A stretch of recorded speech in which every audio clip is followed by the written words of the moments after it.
welcome back to College Crossfire. As a reminder, you can always tweet at us at CollegeXfire. We'd love to hear your opinions, find out about what's going on, and what you think we should be talking about. But we got a lot of stuff to get to right now, so let's go ahead and introduce you to our new panel. Sitting to my immediate right, it is Will Korn making his return to College Crossfire. Will, how are you doing this evening? Good, excited for the new format. All right, let's see how it all turns out. Sitting to his right, it's Renee Moreno. Renee, how are you?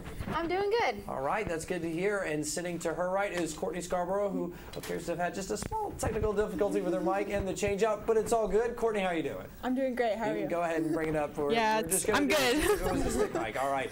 Yeah, hey, we only have about a minute to change things out. All right, technical difficulties happen. All right, and speaking of difficulties happening, Texas football. They had a halftime lead, but ultimately lost to Kansas State this past weekend. So, panelists, I want to know, why did the Longhorns lose this game?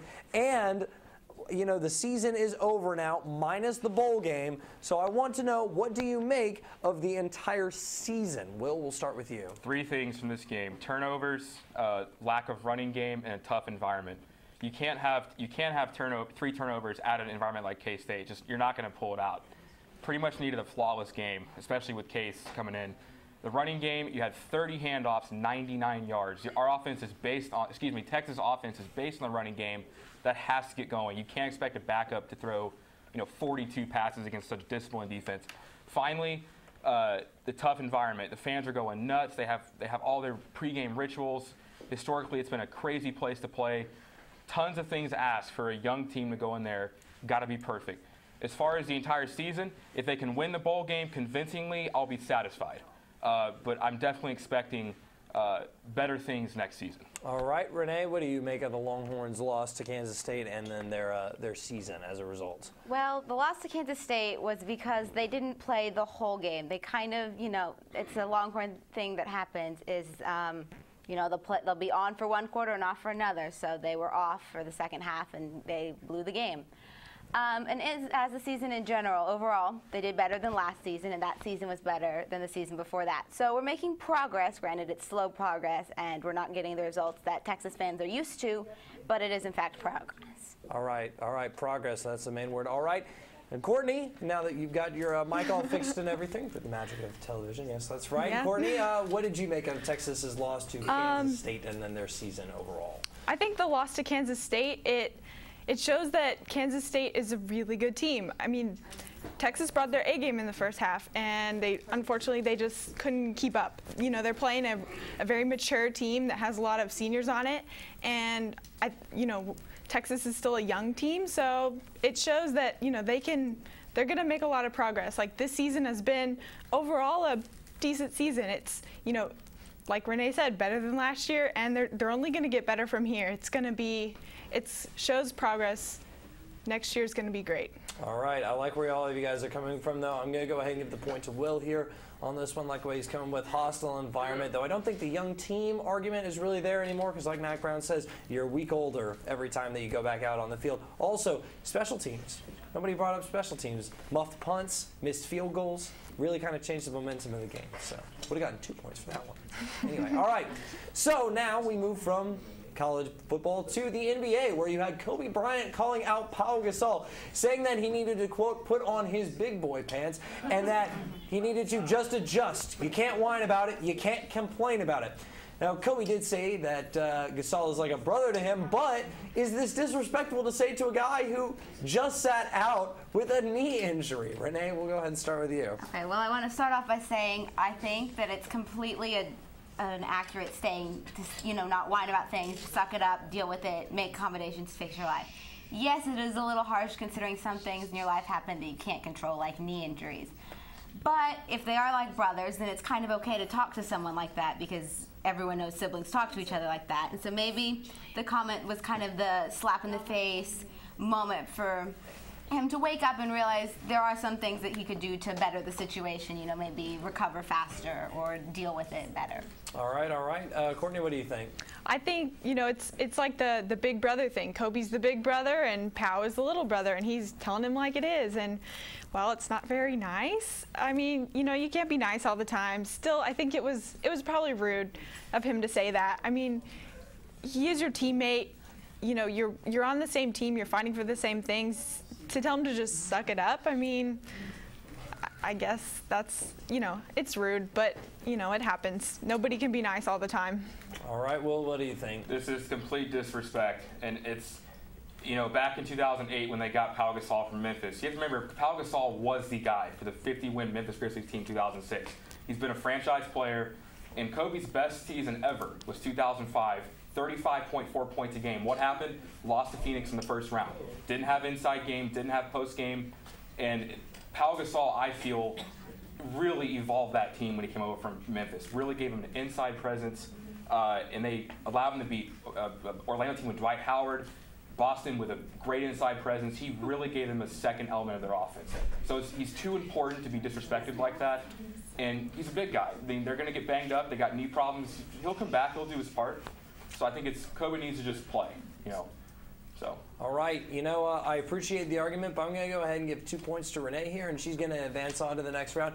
Sometimes you just got to, hit somebody in the face and be like, hey, man, suck it up a little bit. We understand that you're hurting, but we really need to get you back. All right, so we're going to go ahead and take a quick break here on the set and enjoy a couple of nice little soccer videos that we have for you here.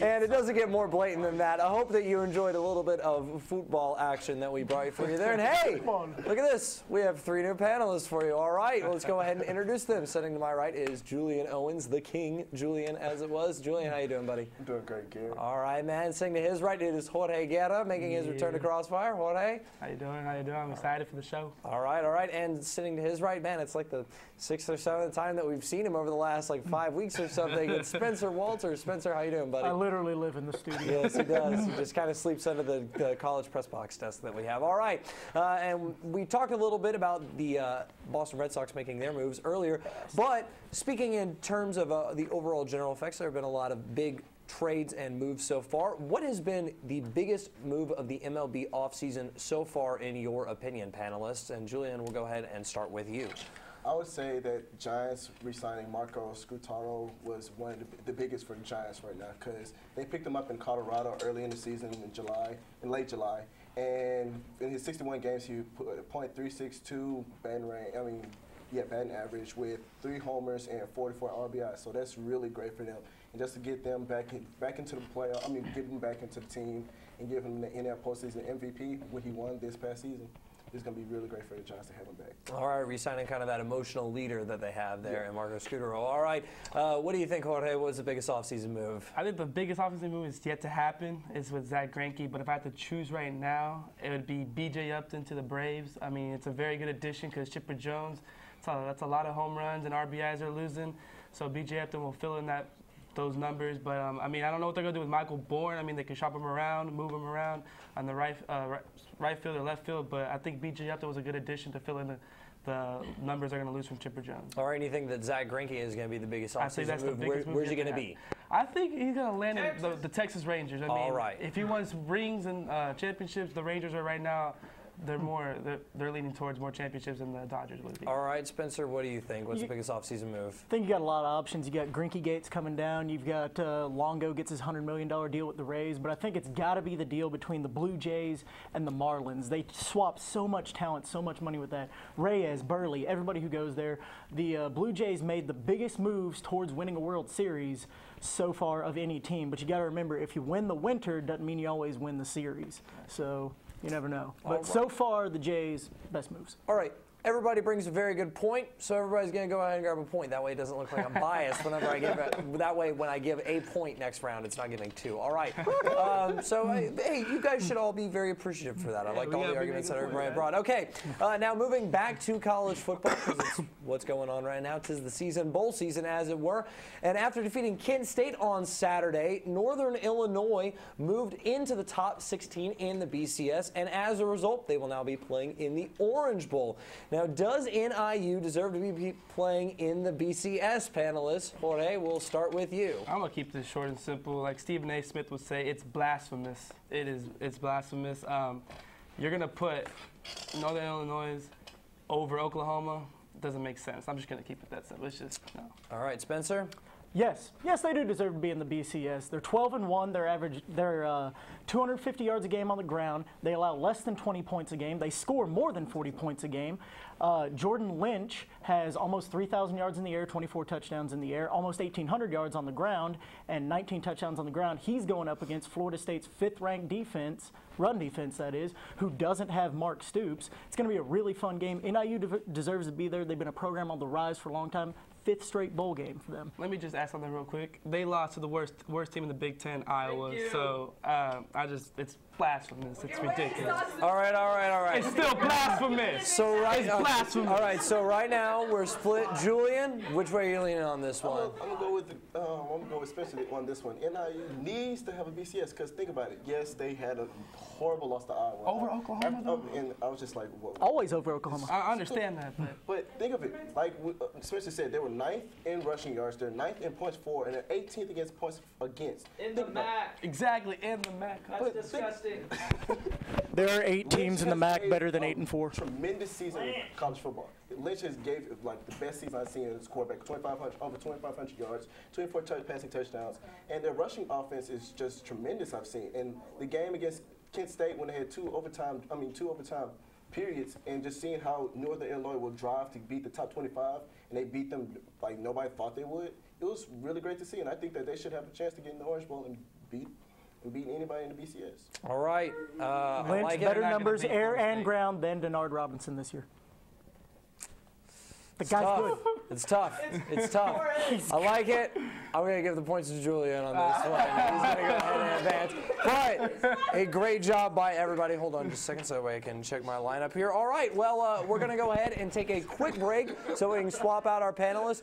But don't go anywhere. We're going to talk a little bit of Auburn football whenever we get back. It's College Crossfire.